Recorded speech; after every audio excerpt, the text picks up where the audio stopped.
à ce moment précis où l'humanité se trouve, je veux dire maintenant, on pourrait croire que chacun ou chacune de ses représentants se considère ouvert d'esprit, capable d'entretenir une idée totalement étrangère à sa culture, de jouer dans sa tête avec des concepts aux antipodes de sa propre programmation mentale. Peine perdue, les amis, peine perdue. La programmation mentale, justement, celle-ci ne l'autorise pas, bien au contraire, et ce pour une raison évidente, qui s'appelle les médias. L'homo hypocriticus se gave de médias, il ne jure que par eux. Si ça ne passe pas à la télé, il ne peut pas y croire. Et qu'est-ce qu'on lui dit à l'homo hypocriticus via cette lucarne de l'enfer? On lui dit ce qu'il doit penser, ce qu'il doit manger, ce qu'il doit boire, comment il doit s'habiller, qui il doit fréquenter et quel leader il doit suivre. Bref, un concentré permanent de ce que j'appelle la programmation de maintenance, la maintenance de l'illusion. L'illusion que sa vie a un sens matériel bien sûr, car il faut faire tourner la machine à produire. La machine à produire les attributs du rêve de ce monde totalement faux, entièrement factice, du certificat de naissance au certificat de décès.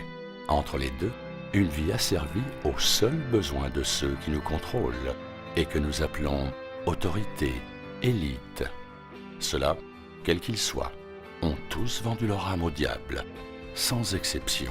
Ils ne sont que les suppôts d'un ordre métaphysique établi depuis des siècles, dont l'unique objectif est l'asservissement mental et physique total des peuples de la Terre, et ce, par tous les moyens possibles. Ils sont très forts, n'en doutons pas une seconde. Ce sont des magiciens, des illusionnistes, et la technologie est leur arme favorite. Lentement mais sûrement, ils accentuent notre programmation mentale par la multiplication des écrans, nous rendant encore plus dépendants de leur système orwellien. Les réseaux sociaux ne sont qu'un gigantesque puits de données personnelles triées et classées automatiquement au moyen d'algorithmes hyper sophistiqués et accessibles en permanence par les contrôleurs qui manipulent et qui censurent à tout va. Mais ce qui est le plus incroyable dans tout ça, c'est cette armée de défenseurs naturels de ce même système, cette véritable garde prétorienne de la pensée, cette horde d'abrutis à la spiritualité balisée, chez qui la dissonance cognitive est une force tellement puissante qu'elle les domine totalement. Et ils sont la majorité. Ils sont notre entourage, notre famille, nos amis, nos relations. Et pour la plupart, ils sont tous convaincus d'être ouverts d'esprit et de l'avoir critique aussi quand nécessaire. Pourtant, quand vous prononcez les mots « terre plate » dans votre entourage, le résultat est immédiat. Et si ce résultat peut prendre autant de formes qu'il y a d'individus, le fond est identique à tous. La dissonance cognitive, c'est-à-dire le programme, le refus total, catégorique, sans appel de toute idée pouvant remettre en cause ses fondements. Pour les plus hardcore, ce sera l'insulte, la diffamation, la haine. Pour les autres, la moquerie sera la règle. Dans les deux cas, c'est extraordinaire. Le cerveau humain se met en mode pause. Pour être honnête, ils ont des circonstances atténuantes.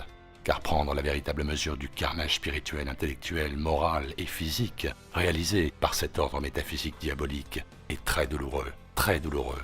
Un véritable obstacle mental à franchir, à transcender, pour découvrir quelque chose d'absolument extraordinaire, incroyable, infiniment profond et fabuleusement prometteur.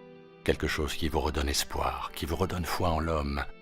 Cette chose, c'est la conscience retrouvée, celle d'un créateur et par conséquent d'une création. Et c'est précisément cette réalité qu'ils ne veulent surtout pas que les masses découvrent. C'est pourquoi l'athéisme, le nihilisme et j'en passe sont systématiquement mis en avant. Les religions officielles étant là, elles, pour brouiller les pistes, pour diviser, pour nous faire oublier qu'il y a, en chacun d'entre nous les humains, deux choses fondamentales. Avoir un esprit sain dans un corps sain. Mais c'est un véritable cheminement personnel et c'est pourquoi il ne peut être forcé, imposé, balisé.